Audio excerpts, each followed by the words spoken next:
बचाओ, भेड़िया आया, भेड़िया आया। कोई जोर जोर से चिल्ला रहा था। चिल्लाने की आवाज सुनकर जंगल के पक्षी हाथों में डंडे लेकर आवाज की तरफ दौड़ पड़े। वो कहते जा रहे थे, अरे डरना मत, तुम्हें बचाने के लिए आ रहे हैं, बिल्कुल मत डरना। हाँ बिल्कुल मत डरना, हम आ रहे हैं। जब सभी पक्षी पहुँचे तो देखा कि एक चरवाहा कौवा अपने बच्चों के साथ आराम से खड़ा है। तब तक आप लोग कमेंट पे बताएं 56 - 12 कितने होते हैं। अरे अरे कहाँ है भेड़िया? चरवाहा कौवा ने देखकर जोर जोर से हंसने लगा। भेड़िया, मैं तो मजाक कर रहा था, कैसे दौड़े दौड़े भागे भागे आ रहे हैं, मजा आ गया।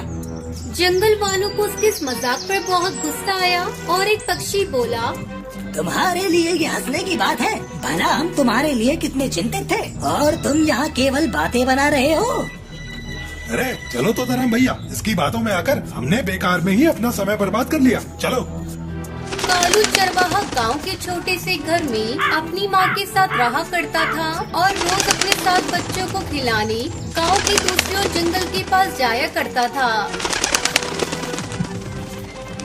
वो अक्सर सोचा करता था कि ये बच्चों को खिलाना भी कितना उबाऊ काम है, इसलिए वो रोज खुद का मनोरंजन करने के लिए नए नए नुस्खे आजमाता रहता था। भेड़िए का भय फैलाना आजकल उसका नया शौक था। एक दिन चरवाहा फिर से जोर जोर से चिल्लाने लगा, अरे बचाओ, बचाओ, भेड़िया आया, अरे बचाओ, भेड़िया आया, भेड़िया आया। कुछ पक्षी फिर उसकी आवाज पर दौड़े आए। फिर चरवाहा खूब हंसा और जंगल के पक्षी को फनफनाए। फिर से 1-2 बार उसने ऐसा मजाक किया, पर अब गांव में से कोई भी उस पर भरोसा नहीं करता था। उसके बार बार झूठ बोलने से पक्षी परेशान हो चुके थे।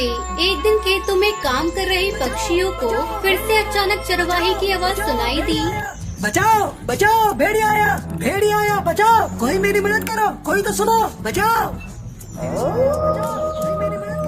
लेकिन किसी ने ध्यान नहीं दिया। आपस में वो कह रहे थे, इसको तो आदत पड़ गई है हमें परेशान करने की, फालतू समझ रखा है इसने हमें। अरे बचाओ, कोई तो बचाओ, अरे बचाओ, कोई मुझे बचाओ।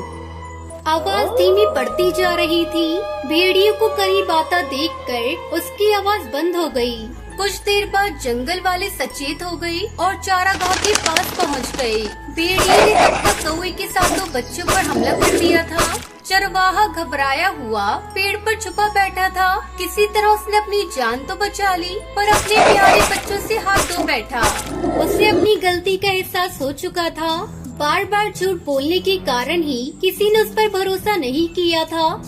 तो बच्चों, इस कहानी से हमें सीख मिलती है कि हमें कभी झूठ नहीं बोलना चाहिए। जिसने झूठ कभी न बोला, लोगों का विश्वास न तोड़ा, कठिनाई के वक्त में उसका किसी ने साथ न छोड़ा।